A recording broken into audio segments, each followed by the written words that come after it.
이번 시간에는 솔로몬의 노래 2장 1절에서 13절까지 나가도록 하겠습니다. 솔로몬의 노래 세 번째 시간이 되는데, 이제 2장에서 여러분이 메인으로 살펴보게 될 주제는 휴거에 대한 것입니다. 당연히 우리가 신약이든지 구약이든지 이 휴거, 그리스도인의 휴거라는 주제를 맞닥뜨릴 때는 우리와 우리의 직접적으로 관련되는 이슈이기 때문에 큰 관심이죠. 그리고 어떤 새로운 것을 얻을 수 있지 않을까 항상 기대하게 되는 것입니다. 물론 우리의 기대가 항상 보면은 주님이 언제쯤 오실는가, 어느 때 오실는가 하는 쪽으로 집중되는 것은 우리가 어쩔 수 없이 사람이기 때문에 그런 부분이 있습니다. 그러나 우리는 성경이 말씀하는 것 자체에 관심을 가져야 됩니다. 그리고 성경이 말씀하지 않는 부분에 대해서는 또 성급하게 단정하거나 억지로 해석하지 않으려고 자제할 필요도 있는 것입니다. 그래서 우리가 살펴보게 되는 이 본문이 그러한 우리한테 중요한 본문이라는 사실을 알고 가도록 하겠습니다. 2장 1절부터 나는 샤론의 장묘 골짜기들의 백합화로다. 가시나무 가운데 백합화처럼 나의 사랑도 딸들 가운데 그러하도다. 1절에서 나는 샤론의 장묘 골짜기들의 백합화로다. 이게 솔로몬 왕이 하는 말입니다. 근데 보통 남자가 자신을 나는 어떤 꽃에 비유해서 자신을 표현하는 것은 좀 생소한 표현이죠. 남자가 그렇게 한다는 것은 좀. 그러나 주님께서 주님 자신을 이렇게 묘사를 하신 것입니다. 제가 솔로몬의 노래를 주석을 가지고 체계적으로 공부하지 않았을 때는 이 화자가 이렇게 여인이었다가 솔로몬 왕으로 바뀌다가 하는 것을 인식을 잘 못했던 것입니다. 그래서 이 솔로몬 왕이 말하는 것을 여인으로 읽고 여인이 말하는 것을 솔로몬으로 읽고 이렇게 막 자주 헷갈리곤 했었던 것입니다. 근데 화자를 이렇게 명확하게 구분하면서 보다 보면은 여러분이 여기 이 본문에 내포된 메시지들을 더 분명히 알 수가 있기 때문에 신경을 꼭 써가면서 읽을 필요가 있습니다. 자, 그래서 예수님께서 자신을 샤론의 장미라고 소개하셨습니다. 이것에 대한 이 구절로 근거한 찬송이 있죠. 샤론의 장미가 어떤 꽃인가? 이걸 연구한 사람들은 이것이 곧 한국의 국화인 무궁화와 같은 꽃이다라고 주장하는 사람들도 있습니다. 그 사람들이 나름 어떤 근거를 가지고 얘기를 하는 것이겠지만은 성경적으로 보자면은 그것이 그 꽃이 꼭 이 지상에 있는 어떤 정식 명칭을 가진 꽃이어야 될 필요는 없는 것이죠. 예. 자, 어쨌든 주님께서 자신을 장미라고 비유하셨고 또 백합화라고 말씀하셨습니다. 그래서 주님께서 자신을 꽃으로 비유하셨다는 것은 이 땅의 생명력을 그러니까 주님께서 처음에 이 땅을 지으셨을 때 에덴과 에덴에 있는 동산과 동산지기로서 아담과 이브를 거기 두셨던 것입니다. 그때 그 에덴은 주님께서 가장 아름답게 지으신 일종의 꽃들과 짐승들, 나무들이 있는 정원 같은 곳이었죠. 그런데 인류 가운데, 세상 가운데 죄가 들어온 다음에 가시덤불이 그 사이에 생겨난 것입니다. 그래서 모든 장미에는 가시가 있게 된 것이죠. 모든 아름다운 것에는 가시가 있고 찌르는 것이 있어서 그것이 죄 때문에 돋아 나온 것입니다. 주님께서 이 세상의 죄의 가시덤불들을 제하시고 아름다운 세상으로 회복하신다. 그래서 이렇게 말씀하신 것이기도 하고 또 이 백합화라는 것은 더 특별한 의미가 있습니다. 그것을 이제 살펴보려고 합니다. 그래서 주님이 자신을 소개하시는 방식을 우리가 또 유념할 필요가 있을 것입니다. 나는 무엇이요 라고 하는 I am이라는 표현은 신약에서도 구약에서도 하나님의 신성을 말씀할 때 쓰는 표현입니다. 그래서 I am the light of the world 했다든지 나는 세상의 빛이라, 나는 양들의 문이라, 선한 목자라, 부활이요 생명이라, 길이요 진리요 생명이라, 나는 참 포도나무라. 이런 말씀들은 전부 주님의 신성을 가리키는 것입니다. 그리고 신성을 덧붙여서 주님이 자신의 속성, 사역 이런 것들을 묘사하시는 것입니다. 자, 그래서 나는 무엇이오라는 것은 이분이 이 화자가 여호와 하나님이라는 사실을 분명히 말씀한다. 네. 그리고 골짜기들의 백합하라. 우리가 이 표현도 볼 필요가 있습니다. 골짜기들의 백합하라. 이게 크리스천한테 영적으로 적용하자면은 주님께서는 일찍이 우리를 위해서 십자가를 통과하셨고 모든 고난을 통과하셨고 우리의 대장이자 선두주자가 되신 것이죠. 주님 자신은 고난을 통과하셨습니다. 근데 주님을 닮은 태어난 많은 아들들은 그런 다시 고난을 통과해야 되는 것입니다. 주님께서 각자에게 앞에 놓아두신 고난들을 그 하나님의 아들들은 통과해야 되는 것이요. 그것이 바로 골짜기들이고 시편에서는 사망의 음침한 골짜기를 통과한다고 되어 있습니다. 우리가 통과하는 그 각자의 고난들은 그 사람 본인만 알 수가 있는 것이에요. 주변 사람들은 자기들 각자의 그 골짜기들을 신경 쓰기 때문에 옆에 사람의 것을 100% 이해하지 못하는 것입니다. 그 사람의 고난은, 어떤 그리스도인의 고난은 그 사람 본인과 예수 그리스도만이 정확히 아시는 것이에요. 그래서 주님께서 거기서 기다리고 있으시다는 것입니다. 주님께서 거기서 지켜보신다는 의미가 있습니다. 그래서 고난의 골짜기를 통과할 때 거기에 백합화이신 주님이 있으시다는 것입니다. 그래서 고난을 통과할 때 우리가 기억해야 되는 것은 그 현장에 주님이 계시다는 것인데 어떤 모양으로 계신가? 백합화다. 백합화란 것은 장례식 때 쓰는 꽃이라 그렇습니다. 그래서 이 꽃은 결혼식에도 사용되고 장례식에도 사용되는 그런 쓰이는 꽃입니다. 부활절 때도 백합화를 쓴다고 하죠. 그래서 이 꽃은 두루 쓰이는데 그래서 보통 결혼식과 장례식은 전혀 의미가 상반된 예식이죠. 결혼식은 가장 즐겁고 기쁜 예식이고 장례식은 가장 엄숙하고 진지하고 또 무겁고 슬픈 그러한 의식인데 백합화는 어떻게 그 둘 다에 쓰일 수가 있을까요? 뭔가 이유가 있어서겠죠. 세상 모든 일들 사람들이 어떤 인지하고 행하든지 무의식적으로 하든지 간에 사람들이 하는 관습 같은 것들은 전부 성경에서 어떤 근거가 있는 것입니다. 그러다 보니까 주님이 죽으심과 주님께서 성도들을 예수님의 몸 안으로 넣으시는 그리고 그들의 몸을 구속하시는 이 사건 사이는 전부 밀접한 연관이 있다는 것입니다. 그래서 주님의 그런 특징, 죽으심을 통해서 신부인 교회를 얻으셨다는 그 사실을 증거하는 것이 바로 백합화인 것이에요.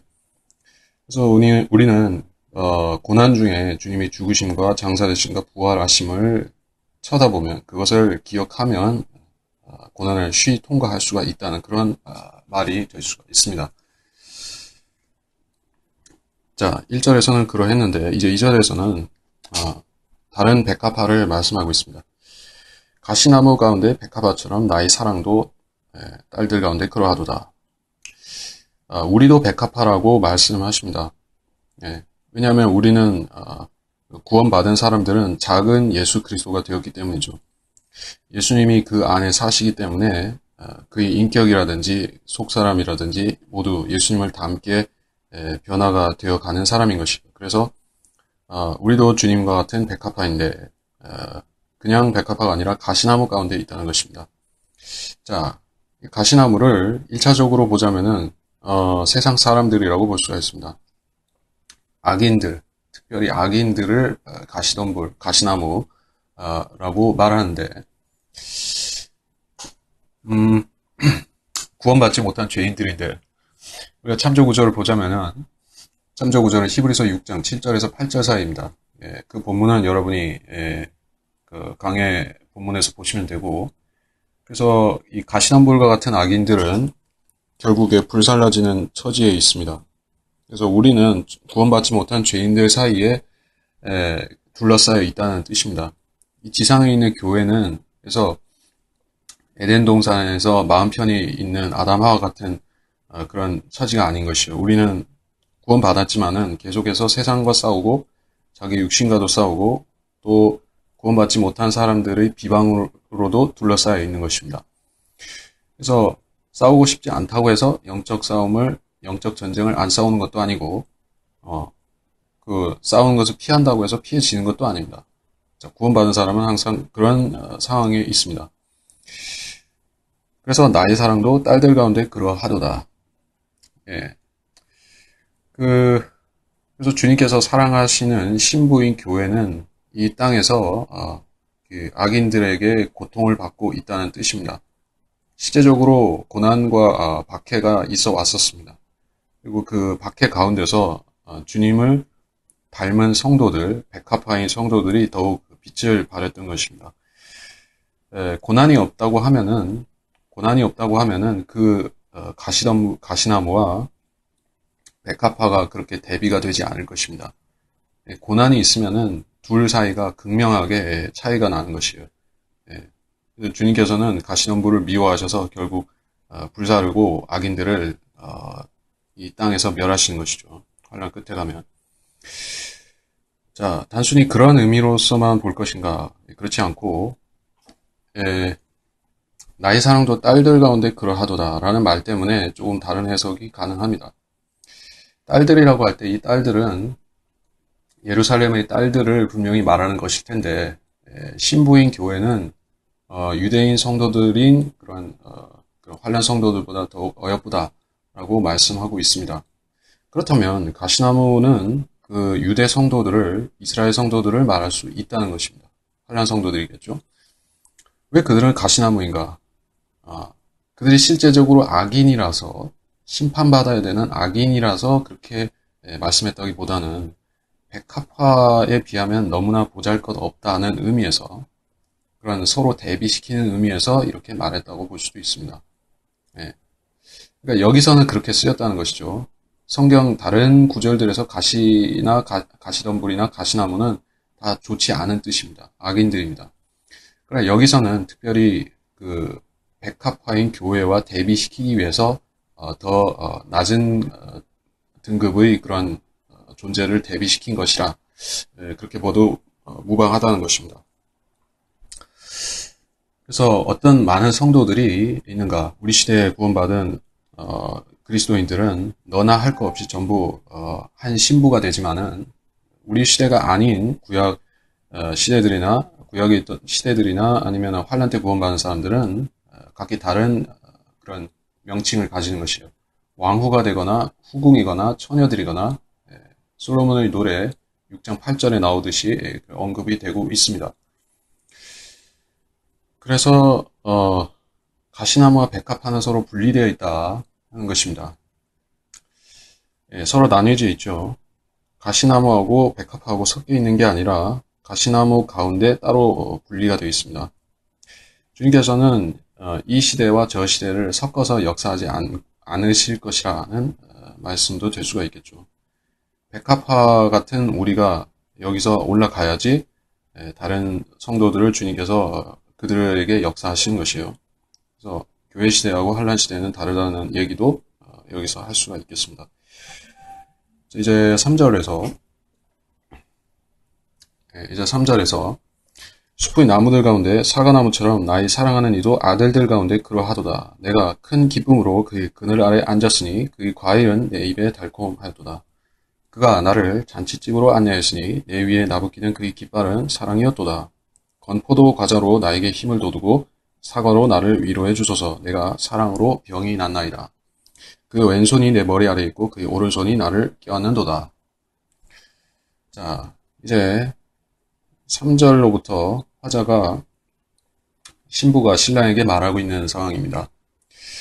그래서 2절에서 신랑은 신부를 백합화라고 다른 여인들과 다른 존재로 묘사했습니다. 그러자 이제 3절에서는 신랑을 어떤 나무로, 나무처럼, 사과나무처럼 또는 그러니까 앞에서는 꽃으로 비유했는데 이제는 나무로 그 신랑을 비유하고 있습니다. 그래서 사과나무부터 설명을 하고 가면 됩니다. 성경에서 사과나무라고 할 때는 아주 좋은 뜻입니다. 실제로 사과는 그 건강에 두루 유용한 과일이죠. 완전한 과일이라고 할 정도로, 그래서 아침에 사과 하나씩 먹으면은 병 없이 살 수 있다라든지 뭐 하여간 사과에 얽힌 이야기는 많습니다. 그래서 사과가 그런 좋은 의미다 보니까는 사람들이 아담 이브가 선악과를 먹고 타락한 것이 혹시 그것이 사과가 아닌가, 그런 생각을 하는 것이요. 그런 생각을 하는 것이 무리는 아닌데, 그러나 성경적으로 연구를 해보면은 선악과는 사과나무는 아닌 것이요. 사과나무가 아니라 그것은 포도 열매인 것입니다. 포도가 사람의 피와 관련이 있죠. 사과는 그냥 과실인데, 포도는 그것이 성경에서 항상 피와 연관이 되어 있습니다. 피. 그리고 사람의 생명이 피에 있다라는 말씀도 있고, 생명이 있는 곳에 죄도 같이 있으니까 결국에 이것이 죄를 유발시킨 그 원조다 하는 이야기가 되는 것입니다. 주님께서 최후의 만찬 때 포도 열매에서 난 것의 잔을 가지고 그 축복하시고 이것을 행하라고 말씀하셨기도 합니다. 그런 의미가 있기 때문에 사과가 아닌 것이요. 어쨌든 주님은 열매 맺는 나무가 되신다는 것입니다. 사과나무는 사과 열매를 내죠. 숲의 다른 나무들은 열매를 맺는 것도 있고 뭐 침엽수처럼 열매는 안 맺는 것들도 있습니다. 네, 주님 사과나무인 주님께서는 열매를 내시는데 그 열매는 우리가 주님 안에서 영적으로 먹는 열매이기도 하고 그것이 자체가 우리가 성령을 통해서 누리는 성령을 통해서 우리가 얻게 되는 그 열매들을 말할 수도 있는 것이요.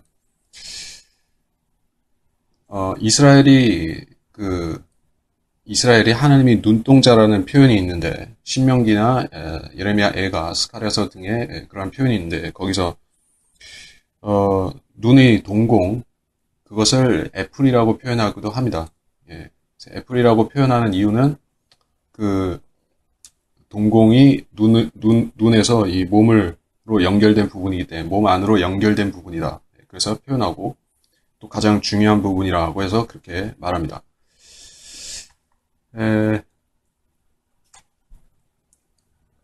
3절. 그래서 뭐 영적인 적용은 그의 과일은 내 입에 달콤하였도다. 여러 가지로 해석할 수 있는 부분이니까는 내가 주님께서 어떤 영적인 나한테 그러니까 나를 영적으로 어떻게 충족시켜 주신다. 말씀을 통해서 어떻게 충족시켜 주신다는 개인적인 부분으로 적용할 수 있겠지만은 자, 그건 그렇고 4절로 가서 그가 나를 잔치집으로 안내했으니 자, 여기서부터 더 중요합니다. 어떤 그냥 일반적인 잔치집이 아니라 이것은 결혼잔치를 말하는 것이겠죠. 네. 그 신랑과 신부가 나왔는데 잔치가 있으면은 무슨 잔치겠습니까? 무슨 환갑잔치 하겠습니까? 아니면은 뭐 다른 잔치를 할 것이에요. 당연히 혼인잔치를 하겠죠. 그 잔치를 말하는 것입니다. 내 위에 나부끼는 그의 깃발은 사랑이었도다. 그리고 이 잔치집에는 이 깃발을 걸어놓는다는 것이에요.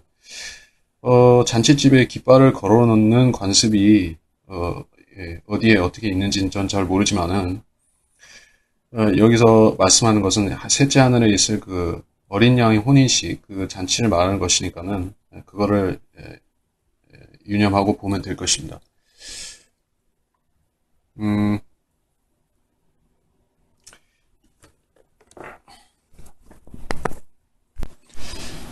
그리고 그 잔치집이 죄인에게 제시하는 것이 무엇인가? 결혼 잔치가 우리한테 제시하고자 하는 이야기가 무엇인가? 그거를 생각하고 넘어가면 되겠습니다. 먼저 사람은 배고프면 다른 거를 생각할 수가 없죠. 물론 배고픔보다 살짝 더 앞서는 욕구가 수면 욕구라고 하는데, 잠을 못 자면은 먹을 것도 귀찮다. 사람은 이렇게 되는 것이요. 그래서 일단 잠은 자고 그 다음에 2차적인 욕구가 식욕, 배고픔을 해소하는 것이요. 이제 배고픔을 해소하고 이게 이제 좀 여유가 생겼으면 그 다음에는 뭔가 의미 있는 것을 해야 되는 것이요. 특별히 사람은 사랑을 주고받는 그런 인격적인 그런 감정을 나눌 수 있어야지 사람이 사는 의미가 생기는 존재인 것입니다. 사람은 그런 존재인 것이요. 그래서 다른 어떤 짐승들보다도 사람은 사랑이 중요하다는 것입니다. 그래서 이 잔치집은 결혼잔치, 특별히 이 결혼잔치에 우리가 게스트로 가는 것이 아니라 신부인 입장에서, 그러니까 그 주인공인 입장에서 들어가게 된다면 우리는 두 가지를 한꺼번에 다 충족하는 셈이죠. 사랑하는 사람과 하나가 되는 그런 기쁨이 있고, 또 이 그 음식에 대한 것도 있는 것입니다. 자, 그래서 복음이라는 것이 그렇게 대단히 현학적이고 어렵고 무슨 학문적인 것인가? 그래서 이걸 사람들이 이걸 복음이라는 것을 신학에 갖다 붙이려고 하다 보니까는 많은 오해가 생기는 것입니다. 사실 복음은 신학의 영역에서 다루는 것이 아니라 이거는 그냥 상식이라고 하기도 그렇고, 이거는 그냥 이 인간의 원초적인 부분을 가지고 얘기하는 것이에요.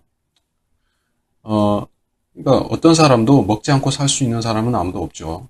이거를 영적으로 적용하자면은 우리가 하나님 말씀을 먹지 않으면은 우리가 이 내적인 부분이 충족이 안 된다, 이렇게 말하는 것이죠. 또 우리가 무언가 사랑하지 않으면, 누군가를 사랑하지 않으면, 설령 그 누군가라는 사람이 없다 할지라도 하다못해 무슨 애완동물이나 뭐 또는 하다못해 무슨 장난감이라도, 무슨 취미 활동을 하는 사람은 그런 각자 애착을 가지는 것들이 있죠. 사진 찍는 사람은 사진에 대해 애착을 가지고, 뭐 그리고 무슨 운동하는 사람은 그 운동에 대해 애착을 가지고, 이런 식으로 사람은 뭔가 애착을 가지는 게 없으면 또 살 수가 없습니다. 그러다 보니까는 이 사랑은 사람이 살아가는 원동력의 하나라고, 중요한 원동력의 하나라고 볼 수가 있는 것이요. 이거를 복음은 충족시켜 준다는 것입니다. 다른 모든 것들은 일시적이고 또 자꾸 변하는 것이죠. 평생 취미를 가지고 쭉 가는 사람도 있겠지만은 대부분은 그렇습니다. 좀 하다 보면은 이게 식상해지는 것이에요. 뭐 음악을 좋아한다 하면은 어떤 사람이 어떤 장르의 음악을 좋아해서 그거를 열심히 추구하고 뭐 듣고 그렇게 취미를 가진다고 해서 그게 평생 가는 경우가 드물죠. 사람이 나이 먹으면 취향이 바뀌지 않습니까? 젊었을 때는 이 템포가 빠른 음악 좋아하다가 나이 먹으면 좀 느릿느릿하고 이런 블루스 타입으로 취향이 바뀌듯이 사람은 계속 바뀌고 좋아하는 것도 달라지는 것이요. 달라지는 것이 꼭 좋다는 의미가 아닌 것이요. 허무하다, 상실감을 느낀다. 내가 쓸데없는 짓을 했구나 하는 식으로 회의감을 느낀다는 것이요. 왜냐하면 내가 좋아했던 것들이 자꾸 사라져가고 변화되어 버리고 내가 자꾸 이게 떨어져 나가는 느낌이기 때문에 허탈하다는 것이요. 세상적인 것들을 사랑하고 세상 자체를 사랑하고 이러다 보면은 사람이 허탈해지다가 결국에는 허무해지는 것이요. 근데 우리가 예수 그리스도로부터 충족된 그 사랑은 영원할 뿐만 아니라 그것은 전혀 변화가 없고, 오히려 우리가 한번 그 사랑을 받아들였으면은 점점 더 확실해지고 확고해지고 점점 더 구체화되고, 또 게다가 이것은 목표 지점까지도 딱 정해져 있는 것이요. 우리가 죽는 순간이 1차적인 목표가 될 수 있고, 또는 살아있지만 주님께서 여기로 오시면은 산채로 주님을 만난다 하는 그러한 목표점도 있는 것이요. 그래서 우리가 목표 지점도 있고 사랑하는 사람도 있고 예수 그리스도라는 사랑하는 분도 있고, 또 그분을 사랑할 때 우리가 해야 되는 일들도 있고, 자, 그래서 우리가 행해야 되는 일들, 즉 우리 삶에 의미를 주는 것들까지 사랑과 함께 제공되는 것이에요. 자, 이런 것이 종교라고 말할 수 있겠습니까? 종교는 이런 식으로 의미를 줄 수가 없는 것이요. 자, 모슬렘이든지 아니면은 불교나 뭐 다른 종교들은 이런 의미를 줄 수가 없습니다. 고작해야 그 어떤 종교 행위를 함으로써 이런 사랑을 대리만족하려고 여러 가지를 마련해 놓지만은 그것들 역시 취미 활동이나 다를 바가 없는 것이에요. 예, 허무해지는 것입니다.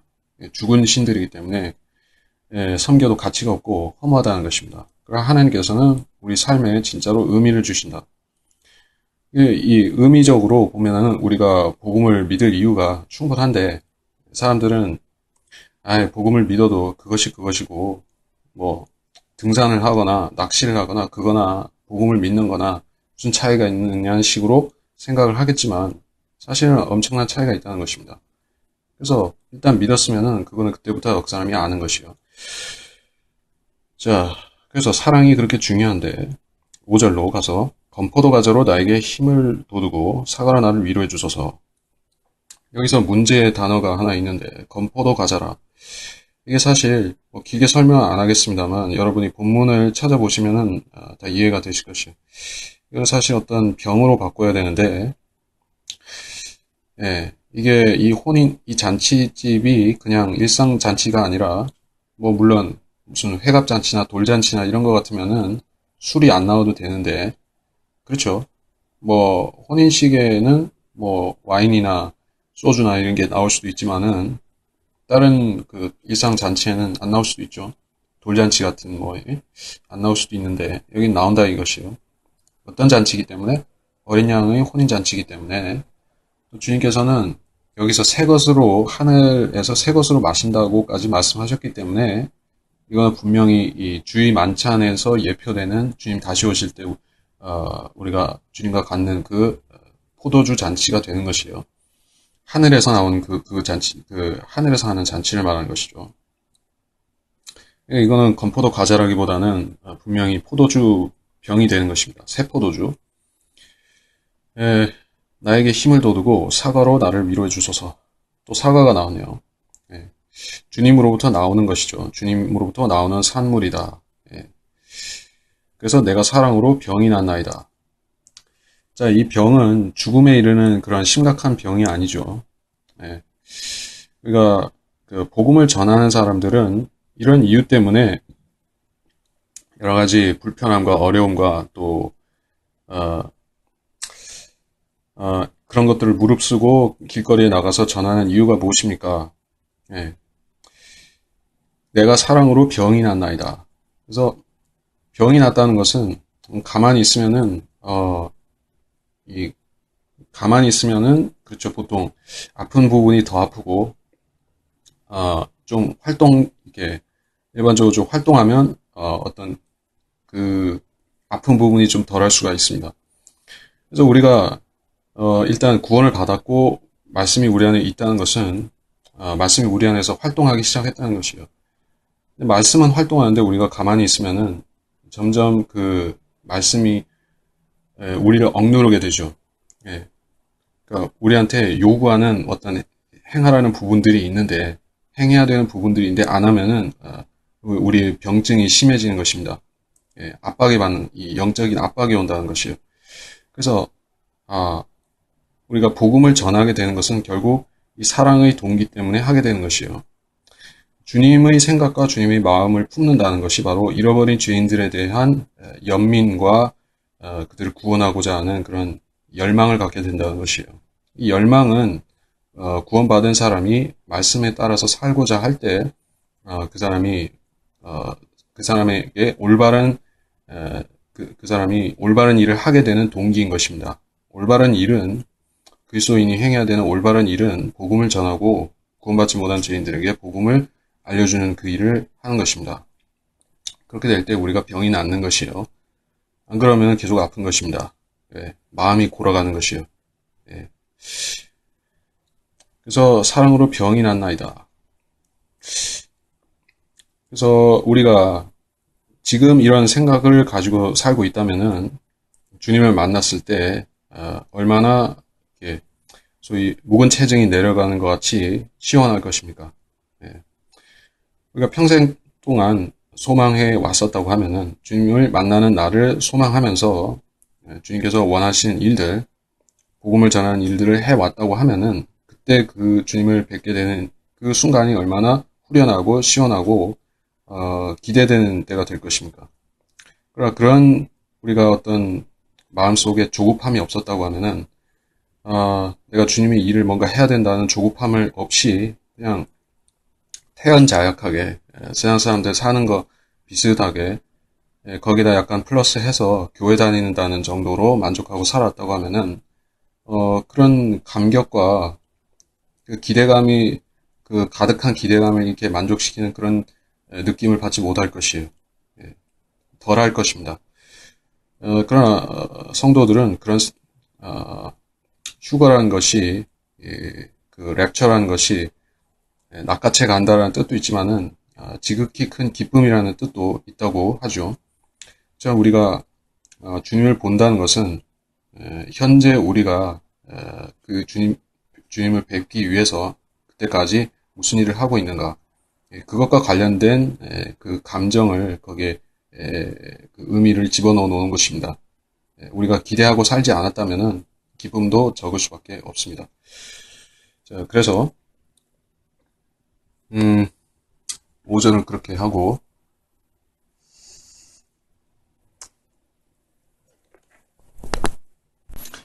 자, 그렇고 6절은 특별히 설명할 것이 없습니다.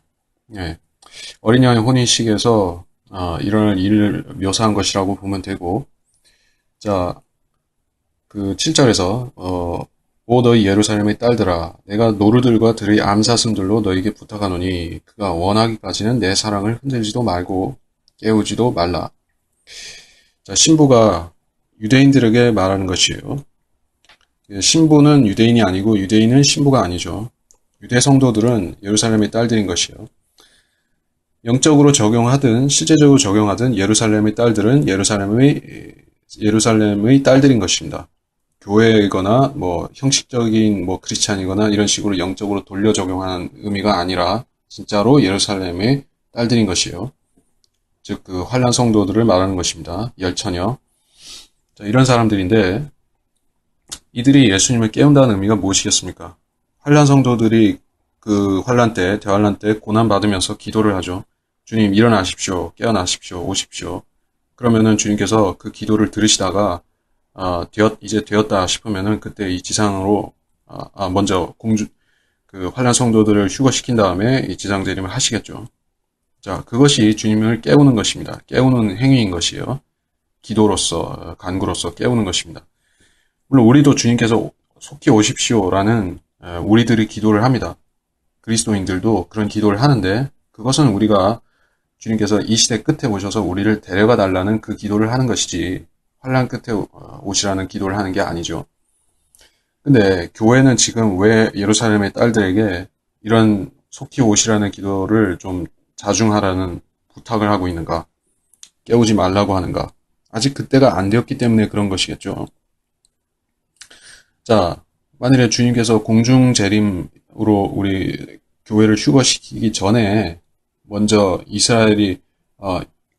이스라엘을 구원시키면은 안 되겠죠. 이스라엘이 구원받고 천년왕국이 올 수가 없죠. 이게 전천년적인 순서 아니겠습니까?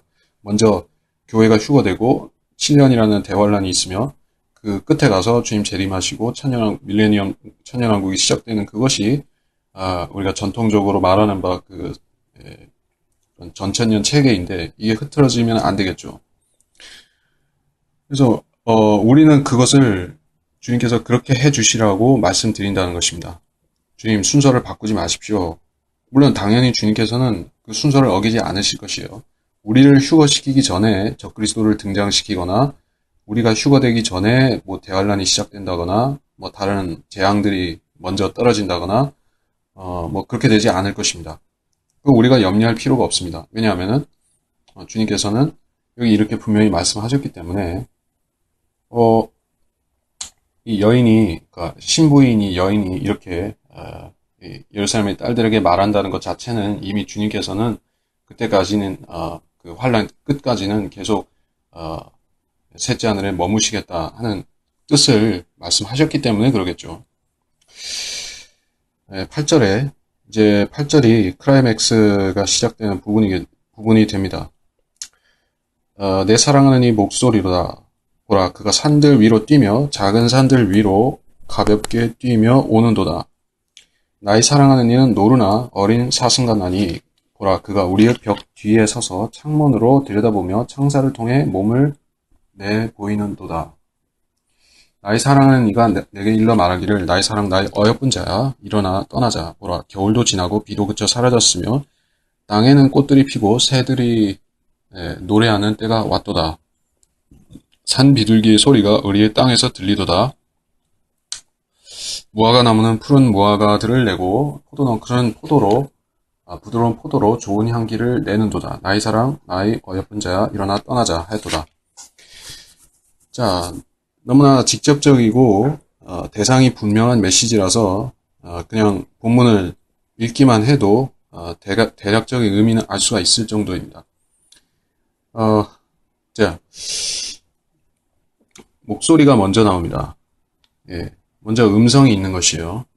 주님께서 어떤 다른 어떤 징조나 사인을 가지고 시대적인 사인을 가지고 역사하시는 것이 아니라 휴거는 먼저 목소리, 그것은 나팔 소리라고도 달리 표현할 수 있는데 그러한 소리로서 시작되는 것입니다.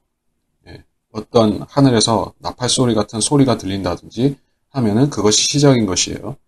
예, 무슨 지진이 터지고 화산이 터지고 지진이나 화산 터지고 허리케인이 나고 이런 징조가 아니라 우리는 하늘에서 저 북쪽 하늘에서 오는 목소리를 기다려야 되는 것이에요.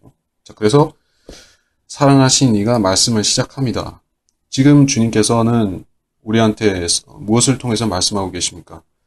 셋째 하늘에서 확성기되고 셋째 하늘에서 우리한테 소리 지르러서 말씀 안 하시죠. 우리가 주님 목소리를 들으려면 성경을 펴야 됩니다. 예, 주님의 음성을 들으려면은 은사주의 하는 사람들한테 가서 이렇게 예언해 달라고 하면은 못 듣습니다. 그 사람들은 마귀의 대변인이기 때문에 은사주의자들과 여자 목사들은 마귀를 대변하는 사람들이기 때문에 마귀들의 목소리나 들려줄 뿐이죠. 우리는 성경을 펴서 예수님의 목소리를 거기서 들으려고 해야 됩니다. 간접적으로. 거기서 잔잔하게 간접적으로 나온 것을 듣습니다. 근데 주님께서 물리적으로, 직접적으로, 가시적으로 나타나셔서 음성을 발하시면은 그것이 사인인 것이에요. 그러면 휴거가 일어나는 것입니다. 자, 목소리와 함께 어떤 액션이 있습니다. 뒤따르는 액션이 있습니다. 그가 산들 위로 뛰며, 작은 산들 위로 가볍게 뛰며 오는도다. 무슨 산보하는 피크닉을 가는 것 같은 그러한 가벼운 발걸음으로 오신다. 이런 식으로 묘사가 되어 있는 것이죠. 만약에 이 구절을 지상 재림에다 적용한다면 참으로 안 맞는 것이겠죠. 지상 재림 때는 이렇게 오시지 않는 것이에요. 완전 무장을 하고 2억을 죽이러 오시는 것이죠. 최소 2억을 죽이러 오시는 것인데 이렇게 오실 수가 없죠. 그러면 여기서 산들 위로 뛴다는 게 무엇일까? 물론 셋째 하늘에도 시온이라는 산이 있고 땅에도 산들이 있지만은 주님께서 먼저 1차적으로는 시온산이라고 하는 이 셋째 하늘에 있는 산에서 기품을 통과하셔서 둘째 하늘로 내려오셔야 되죠. 그래서 거기서 이 지구로 오시는 것입니다. 지구로 오시면은 우리가 사는 이곳에는 큰 산과 작은 산들이 있죠. 한국도 그렇고.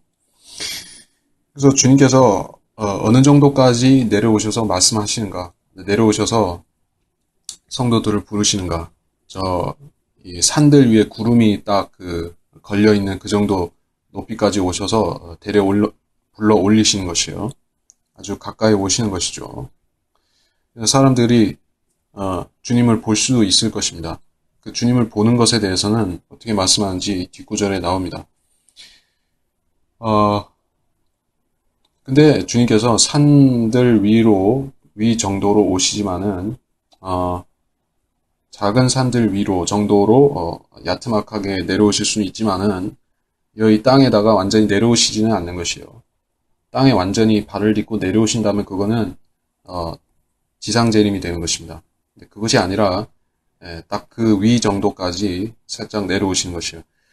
그리고 9절에 나의 사랑하는 이는 노루나 어린 사슴 같나니. 자, 주님을 비유하는 동물로서 노루와 어린 사슴이 또 나왔습니다. 이것들은 율법에서 모두 정결한 짐승류에 들어가는 것이고 사람이 먹을 수가 있는 짐승류입니다. 반면에 이방인들은 모두 부정한 짐승들로 묘사가 되었었습니다. 부정한 새들이 있고 부정한 들짐승이 있고 부정한 곤충도 있고 물고기도 있고 그렇습니다. 주님은 정결한 짐승, 노루, 어린 사슴으로 묘사되었습니다. 이 노루나 어린 사슴은 그 사람한테 해를 끼치는 존재가 아니죠. 사람을 잡아먹는 무시무시한 그런 이 육식 맹수가 아니죠. 풀을 먹고 사는 아주 평화적인 동물이라고 할 수가 있습니다. 자, 공중 재림으로 주님께서 오실 때는 그 사자 같은 그런 무서운 모습으로 오시는 것이 아닙니다.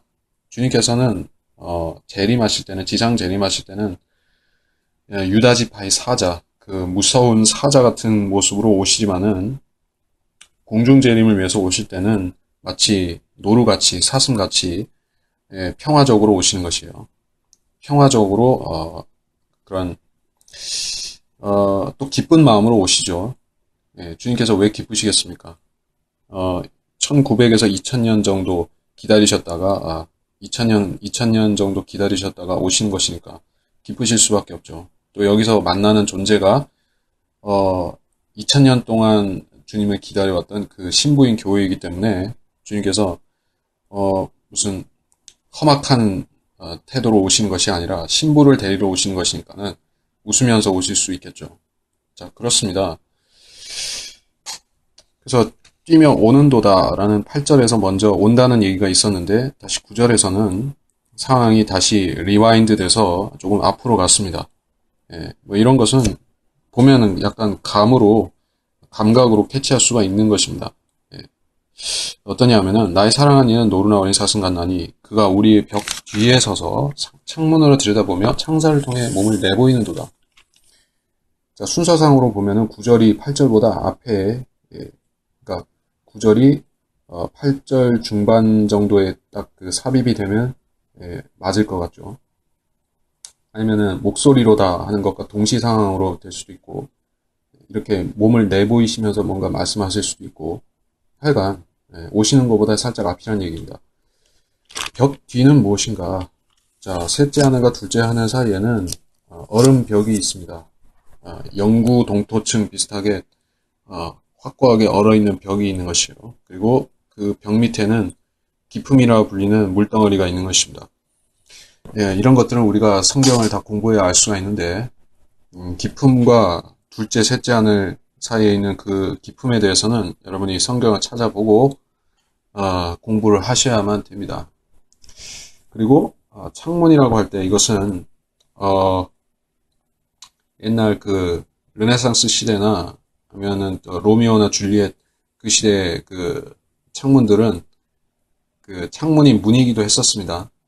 창문을 문 비슷하게 이렇게 열고 걸어 들어갈 수 있는 그런 반쯤 문이었습니다. 그런 창문 겸 문을 생각하시면 되는 것이에요. 그래서 여기로 들여다 보시며 창살을 통해 자, 이 창문에는 창살이 있습니다. 그러니까는 그런 문을 생각해 볼 수가 있는 것이요. 여기서 내다보시다가 이 문을 열고 나오신다는 뜻입니다. 이렇게 창살 틈으로 내다보다가 끝나는 게 아니라, 거기서 나오시는 것이에요. 그래서, 주님께서 여기서 왜 쳐다보실까요? 주님께서 여기 상황을 모르시기 때문에 보셔야 되는 것입니까? 그렇지는 않죠. 주님께서는 다 통찰하고 계시고, 다 알고 계시고, 언제 오셔야 되는지도 그 시각과 분초까지도 주님 다 계산하고 알고 계신데 왜 보고 계실까요? 뭔가 사인을 주려고 보고 계시는 것일 것입니다. 누구한테? 그래서 여기서는 약간 추리의 영역으로 들어갈 수가 있습니다. 왜 몸을 내어 보실까? 자, 먼저 설명하기로는 이렇습니다. 주님께서 만일에 셋째 하늘에서 그 문을 통해서 여기를 내려다 보시면은 어떻게 될까요? 지금 주님은 사람의 몸으로 인자로서, 그냥 평범한 인자로서 거기 계시지 않고 하나님의 아들, 영광스러운 하나님의 아들이시죠. 그래서 주님께서 거기서 모습을 보이시면은 이 우주의 빛이 엄청나게 쏟아지는 것, 그 정도가 되는 것입니다. 가장 밝은 별보다도 수만 배 밝은 별이 하나 딱 나타나는 것과 같습니다. 그런 존재가 딱 얼굴을 내밀고 내려다보는 것이요. 그리고 주님께서는 이 땅에서 그 모습을 보실 수 있게끔 이렇게 초자연적으로 보여줄 수가 있는 것입니다. 주님의 얼굴이 여기 나타난다는 것이요. 하늘에 사람들이 볼 수 있게. 이런 것에 대해서는 누가 연구한 것도 없고 솔로몬의 노래에서만 나오는 그런 진리 지식인데 누가 읽은 것에 대해서 따로 연구한 것도 없고 락하만 박사 정도가 연구를 한 부분이기 때문에 여러분이 생소하다고 생각하면은 생소한 것이고 또 이걸 연구하는 게 가치 있다고 생각하면은 여러분이 좀 더 구절들을 스스로 찾아보고 비교해보고 할 수가 있습니다. 어쨌든 하늘에 창이 있고 그 창은 내다볼 수도 있고 통과할 수도 있는 창이라는 것만 알고 있으면 됩니다. 자, 이제 10절로 가서 나의 사랑은 네가 내게 일러 말하기를 나의 사랑 나의 어여쁜 자야 일어나 떠나자. 자, 그래서 내다보면서 또 음성을 바라는 것입니다. 일어나 떠나자. 자, 이것은 그 교회에 대해서 하시는 말씀이죠. 유대인에 대해서 하시는 말씀이 아니라. 그래서 그 주님께서 혼인하는 신부는 교회이지 유대인들이 아니죠. 우리한테 하는 말씀입니다. 이거는 명백히 단언코 환란 전 휴거에 대한 말씀인 것이에요. 그리고 11절에 보라 겨울도 지나고 비도 그쳐 사라졌으며 이거는 실제적인 그 절기와 계절을 말한다고 보면은 맞을 것입니다. 예, 분명히 여기서는 계절을 말하고 있습니다. 어떤 시대적인 겨울이나 시대적인 비나 상징적인 그런 비나 이런 걸 말씀하는 것이 아니에요. 오순절주의자들이 말하는 늦은 비 같은 성령이 쏟아진다 이런 식으로 말하는 게 아니라 실제 비가 그쳤다는 것이요. 봄비가 내리죠. 5월에서 6월, 5월 말 정도에 봄비가 내리고 한국도 사계절이 분명하니까. 그래서 겨울이 지났습니다. 3월 되면 이제 겨울이 끝나죠. 그리고 이제 5월 되면은 비가 내리면서 6월부터 초여름이 시작되는 것이에요. 예, 초여름입니다. 6월부터. 그래서 그 시기를 말하는 것이에요. 그때가 되면 이런 일이 있을 것이다 라는 말씀을 하신 것입니다. 그리고 그 시기는 이 5월 말에서 6월 초라고 하는 이 시기는 참으로 우연스럽게도 우연이 아니게도 오순절이라는 절기와 겹치는 것이에요. 그래서 오순절이 이 교회의 휴거라는 그런 해석이 나온 것입니다. 자, 이것은 50년 전, 100년 전에는 잘 드물었던 해석인 것이요. 이런 것에 대한 인식이 없었습니다. 왜냐하면 솔로몬의 노래가 그때 당시에는 해석이 거의 잘 안 되고 있었기 때문에 영적인 부분만 터치하고 있는 정도고 우리가 여기서 휴거 메시지를 이렇게 해석하는 것만큼 해석을 못하고 있었습니다. 그때 당시에 클라레스 라킨도 마찬가지였습니다. 스코필드도 말할 것도 없고 이런 걸 몰랐다는 것이요. 근데 락한 박사 때 와서 락한 박사가 연구하면서 그 무렵에 이런 진리가 알려진 것이요. 그래서 오늘날에는 상당히 오늘날에도 이거를 아는 사람, 이거를 이해하는 사람은 상당히 드물다고 할 수 있습니다. 그래서 극히 일부의 사람들만 어떻게 알아가지고 5월에서 6월 오순절 얘기를 하곤 합니다. 근데 그 사람들도 그렇게 어쩌다가 맞춘 것이에요. 시한부 종말 하는 사람들도 오순절이라고 하는 사람도 있는데 그러다가 또 수시로 말을 바꾸니까는 제대로 이해하고 하는 게 아닙니다. 근데 우리가 이거를 정설이라고 딱 주장하면은 이 5월 말에서 6월 초라는 이 설을 정설이라고 딱 주장하면은 그러면 또 그때 문제가 생길 수가 있습니다. 우리들 자신한테 문제가 생길 수도 있고 또 성령들을 믿는 사람들을 지켜보는 사람들이 우리를 오해할 수 있는 부분도 있는 것이요. 그리고 제독교회가 우리를 그런 매도시킬 수 있는 그런 구실도 될 수가 있는 것입니다. 시한부 종말론이다 하는 식으로. 근데 따지고 보면 이거는 전혀 시한부 종말론하고 상관이 없는 얘기죠. 예. 그 5월에서 6월 사이라고 했지 몇 년도 5월에서 6월 사이인지 그거는 우리가 모르니까 어차피 시한부 종말론이 성립할래야 성립할 수가 없습니다. 연도를 알아야지 되지. 게다가 진정한 시한부 종말론이라는 것 하는 것은 그 날짜까지 다 맞아야 됩니다. 심지어 시까지 지정하죠. 그것이 시한부 종말론자들의 정석입니다. 그렇게 가는 것이요. 근데 우리는 그렇게 안 가기 때문에 시한부 종말론을 걱정할 필요는 없는 것이요. 그 얘기는 그쯤 하고, 자, 12절에 땅에는 꽃들이 피고 새들이 노래하는 때가 왔도다. 산 비둘기 소리가 우리 땅에서 들리는도다. 자, 분명히 말씀하고 있습니다. 이것은 초여름이다. 이제 봄이고 초여름이다 하는 것을 분명히 말하고 있습니다. 땅에는 꽃들이 피고 새들이 노래하는 때가 왔다. 그래서 사계절이 분명한 나라에 사는 것은 참 복입니다. 그래서 우리 봄철이 왔으면은 사람들은 이제 주로 뭐랍니까? 학교들에서는 봄 소풍을 나가고 그때 수학여행을 가기도 하고 또 사람들은 그때 꽃놀이를 다니고 이런 식으로 밖에서 야외 활동을 많이 하는 때가 되죠. 여러분 보통 그렇지 않습니까?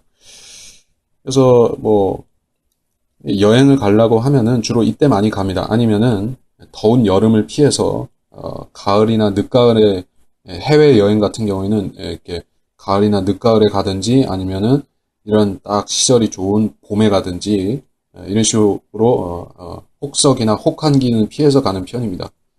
또 그래서 여행 상품들도 주로 그렇게 포커스를 그렇게 맞춰서 이렇게 나오는 편이고, 자, 무슨 얘기냐 하면은 이때가 여행철이고 사람들이 밖에 많이 돌아다닌다는 얘기를 하는 것이에요.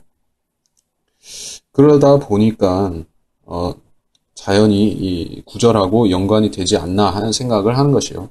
사람들이 밖에 많이 특히 이게 5월 말에서 6월 초고 하면은 여행을 주말이라도 겹친다 치면은 이게 여행객들이 도로를 꽉 메우고 있을 것이다.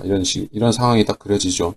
그래서 제가 이 본문에 쓴 예화가 더 그럴듯하게 보이지 않을까 하는 생각을 하는 것이에요. 본문의 휴거의 상황을 가정한 제가 본문상의 예화를 하나 주석에서 인용한 것이 있죠. 보시면은 어떤 생생한 실감이 느껴지는 것이에요. 그때의 상황이 그렇게 되겠다 하는 것입니다. 13절 무화과 나무는 푸른 무화과들을 내고 포도넝쿨은 부드러운 포도로 좋은 향기를 내는도다. 13절 자, 이 13절에서 무화과 나무와 무화과는 마태복음 24장 32절로 34절 사이에 이스라엘이 무화과 나무로 상징되는 국가적 이스라엘이 회복되는 그 징조하고 연관시켜서 해석하기도 합니다. 그래서 이스라엘이 한 민족이 되고 그들이 회복되는 그 때가 되면은 휴거가 가깝고 이 사건이 일어나는 단초가 된다 하는 식으로 해석할 수도 있습니다. 그리고 보다 직접적으로 말하자면은 이거는 실제로 무화과 나무가 이스라엘에서 무화과 나무가 푸른 무화과 이렇게 갓 열매를 맺기 시작하는 5월 말 정도 시절을 말하는 것이다 하는 절기적인 부분도 말할 수가 있습니다. 그리고 포도넝쿨에 포도가 열매 맺기 시작한다. 자, 그런 시절입니다. 나의 사랑 나의 어여쁜 자야 일어나 떠나자. 일어나 떠나자. 떠나자는 말이 또 나왔습니다. 두 번째로 나온 것이에요. 그래서 이것은 신랑이 신부를 데리러 온 것이지 신랑이 여기에 머물라고 오는 것이 아니에요. 데리러 오는 것이지. 데리러 왔다가 그 신부를 데리고 다시 가는 것이지 여기에 와서 쭉 있는 게 아닌 것입니다. 자, 이 구절의 유형이 이 구절의 그림자가 분명히 주님께서 다시 오시는 그런 상황을 말하는 것은 분명하기 때문에 기존 주석을 가르치는 사람들도 어차피 이거를 재림하고 상관없이 말할 수는 없습니다. 어떤 식으로든 재림과 상관이 있게 말할 수밖에 없어요. 그렇지 않으면은 이런 구조를 어떻게 해석하겠습니까? 재림과도 상관이 없다면은 해석할 길이 없죠. 이거 재림이라고 말해야 되는데 이렇게 가자, 떠나자, 일어나 떠나자 하는 식으로 말하니까는 이 사람들은 그러니까 개혁신학자들은 그 환란절 휴거를 안 믿기 때문에 여기서 여기서 거부감을 딱 나오는 것이요. 그래서 주로 해석 안 하고 그냥 침묵하고 갑니다. 휴거고 말고 뭐 얘기 안 하고 그냥 가는 것이요. 그러니까 이거는 분명히 주님께서 오셔서 데리고 가는 상황인 것이지. 예, 그것이 공중 휴거라는 것입니다. 공중 재림이라는 것입니다. 14절에 바위 틈과 가파른 산 은밀한 곳에 있는 오나의 비둘기야. 나로 내 용모를 보게 하고 나로 내 음성을 듣게 하라. 내 음성은 달콤하고 내 용모는 아름다움이라. 14절은 제가 아직 할 부분이 아닌데 오늘 할 부분은 13절까지였는데 제가 14절은 다음 시간에 하도록 하겠습니다. 예, 그래서 이 중간에 딱 끊어지면 안 되는데 분량이 이러니까는 앞에 안 하고 건너뛴 이야기를 하고 가면 될 것 같습니다. 예, 어떤 얘기를 하려고 하는가? 새 포도주, 발효된 포도주 얘기를 먼저 번 시간에 전전 시간에 했었던 거지만은 한 번 더 하는 셈 치고 가도록 하겠습니다. 5절 때문에 그렇죠. 이게 건포도 과제가 아니라 포도주병이라고 했으니까. 자, 우리가 하늘 잔치에서 혼인 잔치에서 포도주 마신다고 하면은 하늘에서도 술 마시고 술 취하고 이러냐 하는 식으로 생각할 수 있으니까. 그래서 사실 뭐 이 구절을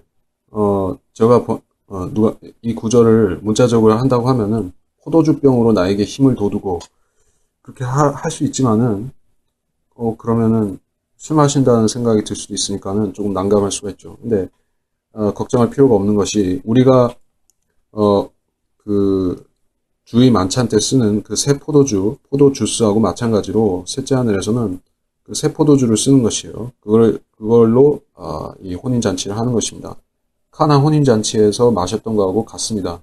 그래서 주님께서 그 엄청나게 많은 포도 주스를 만들어서 손님들이 마셨죠. 거기서 마신다는 표현을 썼는데 취한다는 표현으로 사람들이 잘못 생각하니까 그 카나의 혼인잔치가 그림자로서 예표하는 어린 양의 혼인식까지도 이상하게 만들 수가 있는 것이에요. 그러나 그런 염려를 할 필요가 없습니다. 그래서 그 상황을 한번 다시 생각해 보십시오. 셋째 하늘에서 혼인식을 합니다. 어린 양의 혼인식을 합니다. 그리고 거기에 포도주가 나와서 마시게 됩니다. 그게 예수님이 피라고 생각하면 여러분이 이해를 할 수 있겠습니까? 그럴 수가 없죠. 주님께서는 이미 희생을 다 치르신 것이에요. 그리고 그 피로 속죄도 이미 다 하신 것입니다. 그리고 우리는 어찌됐든 우리는 예수님의 피를 물리적 실제적으로 마시고 유익을 받을 수는 없습니다. 지금도 그러하고 앞으로도 그렇습니다. 우리 이 땅에서 주의 만찬을 종종 행하지만 정기적으로 행하지만 그것은 주님의 죽으심과 우리를 위해 그 살과 피를 주신 주님의 몸을 주신 희생을 생각하는 것이지 실제로 먹고 실제로 물리적인 무언가를 일어나는 것을 바라는 것이 아닌 것이요. 마찬가지로 하늘에서도 그렇다는 것입니다.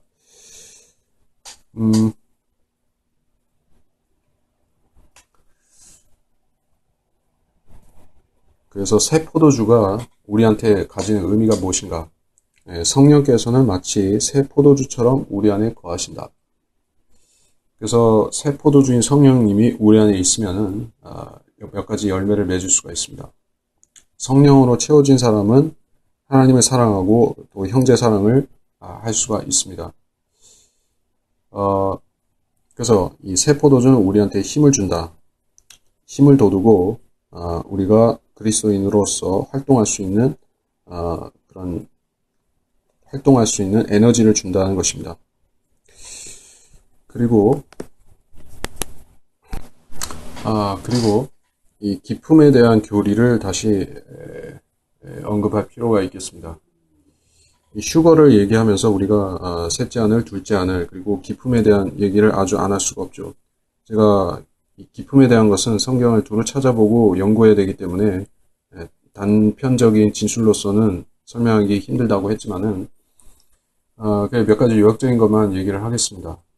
그래서 셋째 하늘과 둘째 하늘 사이에는 기품이 있다. 그 기품은 큰 물이며 그 물은 이 땅에 홍수를 일으킬 수도 있는 그런 물이고 실제하는 물이라는 것입니다. 그리고 나중에 천년왕국 끝에 가서 땅과 하늘이 바뀔 때가 되면은 그때가 되면 그 물이 H2O로 된 그 물이 수소 폭탄으로 변모해서 하늘 땅을 날려버리는 것이요. 정화시키고 날려버리는 것이요. 그러면은 새 하늘과 새 땅이 온다. 자, 하나님께서 이유 없이 이 큰 물을 위에다가 그냥 두신 것이 아니라 뭐 지금은 어떤 악한 존재들, 사탄과 마귀들을 가둬놓는 그런 기능을 하는 것도 있고 앞으로 이 세상을 그 새 하늘과 새 땅을 창조하실 때는 그 물이 또 역할을 하는 것입니다. 그리고 우리가 저 위로 올라가든지 위에서 내려오든지 간에 이거를 통과해야 된다는 것입니다. 세상과 주님이 계시는 하늘나라, 그 천상의 공간, 천상이라고 불리는 곳, 그 어느 쪽으로 부르든지 간에 장소는 똑같습니다. 하늘나라라 부르든지 아니면은 어떤 성경의 다른 곳에서는 천상이라고 부르기도 하고 또는 셋째 하늘이라고도 부르는 장소, 시온산, 북편에 있는 시온산 모두 같은 장소입니다. 특별히 이 시온산이라고 할 때는 이거는 셋째 하늘과 이 둘째 하늘, 첫째 하늘 이 우주 자체의 구조를 예표하고 있다 하는 의미에서 중시하는 것입니다. 하나의 건축물처럼 보이고 특별히 피라미드와 닮은 형태인 것입니다. 피라미드 자체의 형태라고 볼 수가 있겠죠. 이집트의 그 피라미드들이 있는데 그 기자의 피라미드라는 제일 유명한 피라미드가 바로 완벽하게 그 우주의 형태의 그런 치수를 만족시킨다라고 합니다. 아주 정확한 치수로 재어서 이 우주의 형태를 딱 만들어 놓은 것이에요. 그 사람들이 그때 그런 지혜가 있었다는 것입니다. 그래서 이 우주는 마치 피라미드 같이 생겼다 하는 것이고 이거를 아는 사람들은 오히려 그리스도인들은 잘 모르는 것이에요. 우주가 피라미드라? 피라미드는 이집트에 있는 거 아닌가? 이집트가 뭐 셋째 하늘랑 무슨 상관 있어? 이렇게 생각하고 넘어가는 사람들이 예수 믿는 사람들이 한 99.99%는 될 것입니다. 성경대로 믿는 사람들만 향상된 진리 지식을 공부한 사람들이나 겨우 아는 정도죠. 참 그렇게 보면은 우리가 자연계시라는 것도 하나님께서 주셨고 성경에도 이렇게 다양한 말씀들로 그 길이와 깊이와 너비와 높이를 알도록 해놓으셨는데 사람들은 모르고 지나치는 것이에요. 이걸 모르고 알고 하는 게 왜 중요하겠습니까? 우리가 어차피 우주의 구조 같은 거 몰라도 피라미드처럼 생겼는지 뭐 호리병처럼 생겼는지 아니면은 소뚜껑처럼 생겼는지 우주가 어떻게 생겼는지 모르고 살아도 어차피 구원받았으면은 갈 때가 되면은 올라가겠지만은 왜 이걸 알고 살아야 되겠습니까?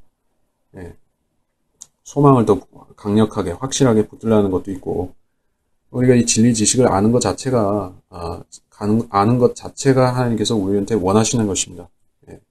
이걸 알고 있으라는 것이에요. 알고서 가는 거하고 모르고 갑자기 이렇게 어리둥절하게 끌려 올라가는 거하고 느끼는 바가 다르겠죠. 우리가 성경을 공부해가지고 이 둘째 하늘, 우리는 지금 여기 첫째 하늘에 있고 이 우주가 둘째 하늘이고 그 위로 올라가면은 북쪽으로 가면은 큰 깊음이라고 불리는 물이 있고 물덩어리가 있고 그 꼭대기에 얼음이 있는데 거기에 문들이 있다. 이런 사실을 우리가 공부해서 알고 있으면은 막상 주님께서 딱 오셔서 이리 올라오라 해서 우리가 올라가면은 얼마나 우리가 감격이 더 할 것입니까? 알고 가는 거하고 모르고 가는 거하고 다르다는 얘기죠. 이렇게 설명할 수도 있겠습니다.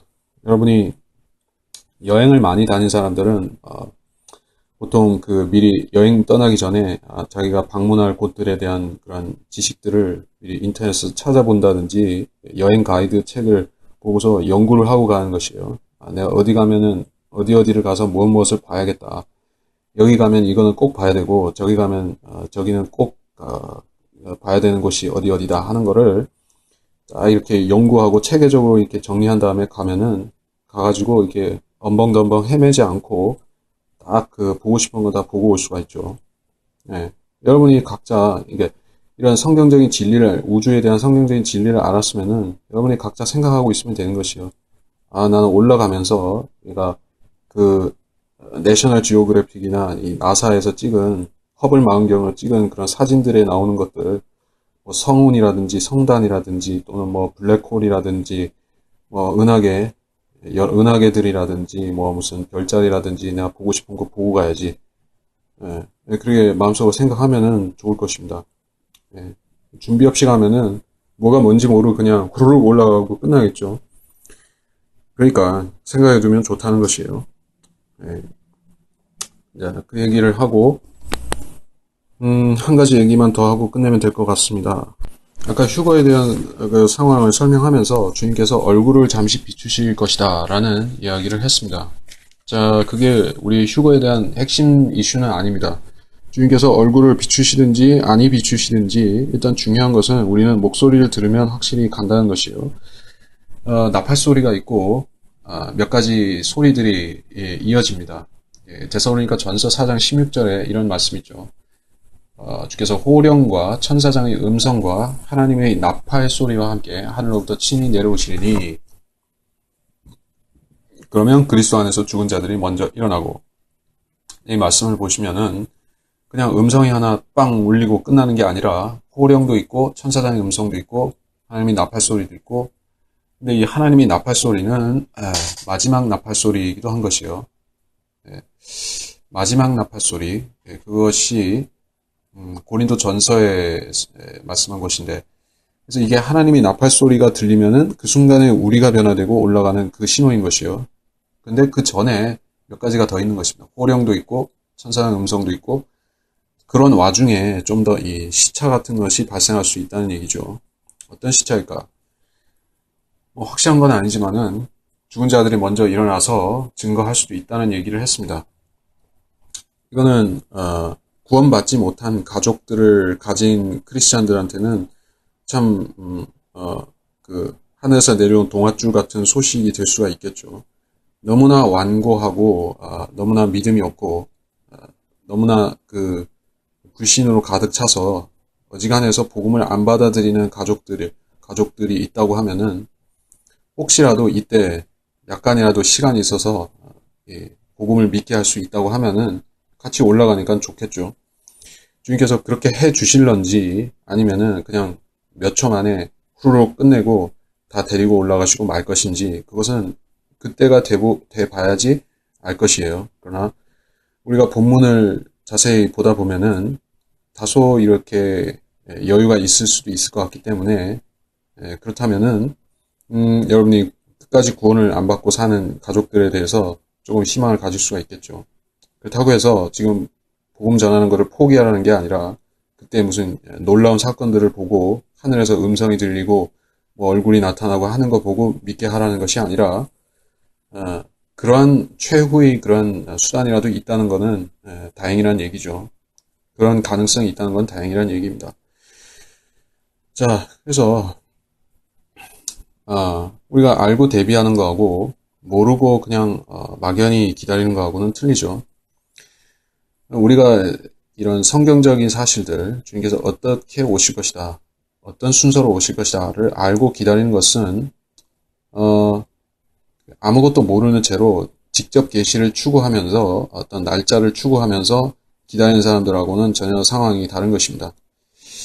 직접 계시라는 것은 항상 바뀌기 때문에 또 유동적이고 확신이 없기 때문에 사람들을 더 불안에 떨게 만드는 것이요. 지금 한간의 인터넷이나 또 여러 한간에 유행하는 종말론 설들은 전혀 성경적인 것들이 없다시피 합니다. 99.99%는 헛소리를 하고 있는 것이에요. 예, 전혀 당치도 않은 헛소리를 많이 하고 있습니다. 뭐 무슨 3일간의 뭐 흑암이 뭐 재앙이 오고 주님께서 오신다느니 하는 되지 않은 얘기를 하는데 그러한 것에 주의를 기울이다 보면은 자기 구원도 이렇게 불안해서 흔들흔들 하는 사람들인 것이 그 사람들한테서 딱 나오는 것이에요. 자기 구원받기에 급급한 사람들인 것입니다. 구원을 못 받았으니까 구원받겠다고 그러는 것이에요. 왜 3일이나 흑암이 있어야 됩니까? 그 사람들이 주장하는 대로. 그럴 필요가 없잖아요. 3일 동안 뭐 하겠다는 얘기예요. 예, 지금 예수 안 믿다가 3일 동안 흑암이 오면은 그때 열심히 믿어서 주고받겠다는 얘기예요. 그것도 아니고 이것도 아니고, 그러니까는 결국에 시한부 종말론이라는 것은 날짜를 맞추든지 못 맞추든지 간에 전혀 쓸데없는 짓을 하는 것입니다. 구원을 못 받은 사람들이 그런 식으로 자기들의 그런 불안감, 노이로제, 히스테리를 그렇게 발작적으로 하는 것이에요. 우리 그리스도인들은 그런 것에 대해서 일단 불쌍하다고 생각은 하지만 그러한 사람들에 의해서 더 많은 사람들이 그 믿지 못하고 멸망하지 않도록 이렇게 끊어줘야 되는 것입니다. 그런 역할을 해야 된다. 그래서 이번 시간에 강의는 여기서 마치도록 하겠습니다.